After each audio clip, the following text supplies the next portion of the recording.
ماہ رمضان عظمتوں، فضیلتوں اور برکتوں والا مہینہ ہے۔ اس ماہ کی عظمت کا اندازہ اس بات سے لگایا جا سکتا ہے کہ قرآن پاک کا نزول بھی اسی مہینے میں ہوا ہے۔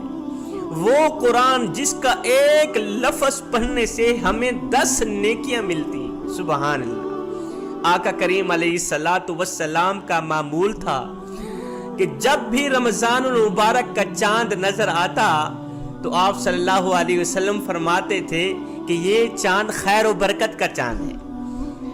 آپ جب بھی رمضان المبارک کا چاند دیکھتے تو فرماتے اے چاند، میں تجھے پیدا کرنے والے رب پر کامل یقین رکھتا ہوں، کامل ایمان رکھتا ہوں۔ حضرت جبریل علیہ السلام نے دعا کی۔ وہ دعا کون سی تھی؟ آپ دل کے کانوں سے سنیے گا۔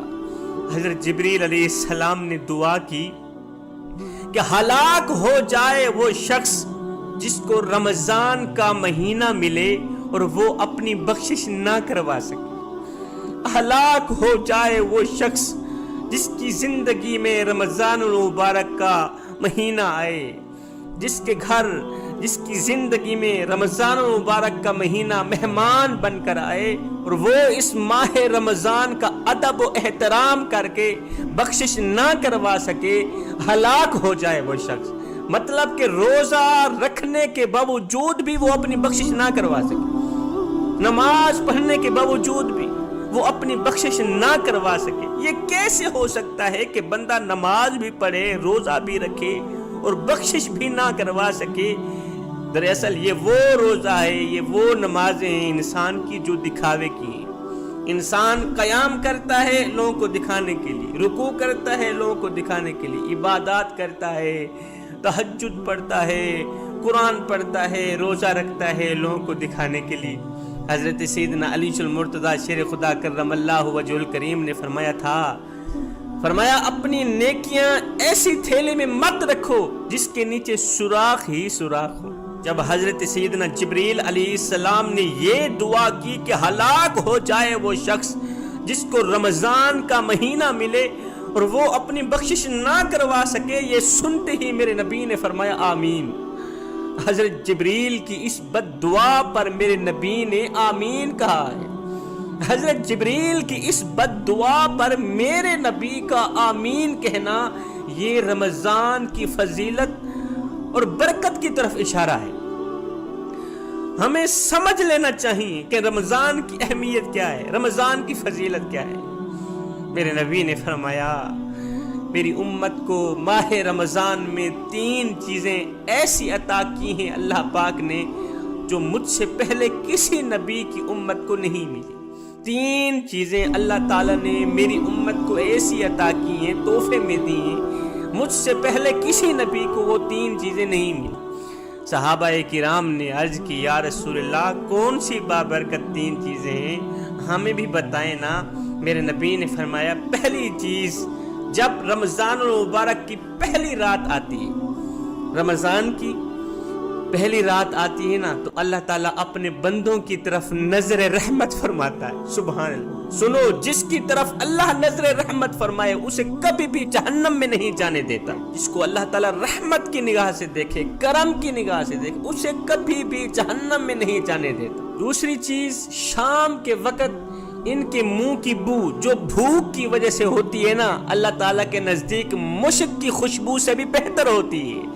روزہ دار کے منہ سے نکلی جو بو ہوئے، شام کے وقت بو نکلتی ہے نا، اللہ تعالیٰ کے نزدیک مشک کی خوشبو سے بھی بہتر ہوتی ہے۔ تیسری بابرکت چیز یہ ہے کہ فرشتے پوری رات روزہ دار کی مغفرت کے لیے دعائیں کرتے رہتے ہیں۔ روزہ دار کی، عبادت کرنے والے کی، قیام رکوع و سجود کرنے والے کی، بھوک برداشت کرنے والے کی، پیاس برداشت کرنے والے مومن کی بخشش کے لیے دعائیں مانگتے رہتے ہیں۔ اللہ تعالیٰ نے بعض چیزوں کو بعض پر فضیلت دی ہوئی ہے، جیسا کہ مدینۃ المنورہ کے شہر کو دنیا کے تمام شہروں پر فضیلت دی ہے۔ مدینہ کے شہر کو پوری کائنات کے تمام شہروں سے افضل بنایا ہے میرے اللہ نے۔ زمزم کے کنویں کو تمام کنووں پر، زمزم کے پانی کو تمام پانی پر، مسجد الحرام کو دنیا کی تمام مساجد پر، سفر معراج کو تمام سفروں پر فضیلت دی، ایک مومن کو تمام انسانوں پر فضیلت، ایک مومن کو تمام انسانوں پر، ایک ولی کو تمام مومنوں پر، ایک صحابی کو تمام غوث قطب ابدال پر۔ سنو، ایک نبی کو تمام صحابہ کرام پر فضیلت دی اللہ نے۔ نبیوں اور رسولوں میں ہمارے پیارے نبی جناب حضرت محمد مصطفیٰ صلی اللہ علیہ وسلم خاص فضیلت کے حامل ہیں۔ اسی طرح اللہ تعالیٰ نے بعض دنوں کو بعض پر فضیلت دی، جمعہ کو ہفتے کے ایام پر، ماہ رمضان کو تمام مہینوں پر فضیلت بخشی، قبولیت کی ساعت کو تمام ساعتوں پر، لیلۃ القدر کی رات کو تمام راتوں پر، شب برات کو دیگر راتوں پر فضیلت بخشی۔ ایسے ہی رمضان المبارک کے مہینے کو تمام مہینوں سے افضل و اعلیٰ بنایا، رمضان کی بابرکت راتوں کو تمام راتوں سے افضل بنایا میرے اللہ نے۔ رمضان المبارک میں اللہ تعالیٰ کو جو چیزیں بہت زیادہ پسند ہیں ان میں سے ایک ہے صدقہ۔ صدقہ، آپ کی سوچ وہم و گمان سے بھی زیادہ صدقے کی فضیلت آئی۔ حضرت جبریل علیہ السلام نے اللہ کریم سے پوچھا، یا باری تعالیٰ دنیا میں سب سے زیادہ طاقتور چیز کون سی ہے؟ آپ دل کے کانوں سے سنیے گا کہ دنیا میں سب سے بڑی طاقتور چیز کون سی ہے؟ اللہ تعالیٰ نے فرمایا کہ پہاڑ جو ہے نا دنیا کی سب سے بڑی طاقتور چیز ہے۔ عرض کی، یا باری تعالیٰ پہاڑوں سے بھی زیادہ کوئی طاقتور چیز ہے؟ فرمایا ہاں، لوہا، جو پہاڑ کو بھی کاٹ کر رکھ دیتا ہے۔ لوہے سے زیادہ طاقتور چیز آگ، جو لوہے کو پگھلا دیتی ہے۔ آگ سے زیادہ طاقتور پانی، جو کہ آگ کو بجھا دیتا ہے۔ پانی سے زیادہ طاقتور چیز ہوا، جو کہ پانی کو بہا کر لے جاتی ہے۔ اللہ تعالیٰ نے فرمایا، اے جبریل، ان تمام طاقتور چیزوں سے بھی زیادہ طاقتور چیز وہ صدقہ ہے جو ایک ہاتھ سے دیا جائے دوسرے ہاتھ کو پتہ تک نہ چلے، جو ایک ہاتھ سے دو دوسرے ہاتھ کو پتہ بھی نہ چلے۔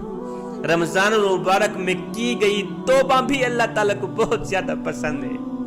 اللہ کے حضور رو رو کر توبہ کرنے والا انسان ایسے ہو جاتا ہے جیسے ابھی وہ ماں کے پیٹ سے ابھی نکلا ہے، مطلب کہ ایک دم گناہوں سے پاک ہو جاتا ہے، اس کے اندر کسی قسم کی میل کچیل نہیں رہتی۔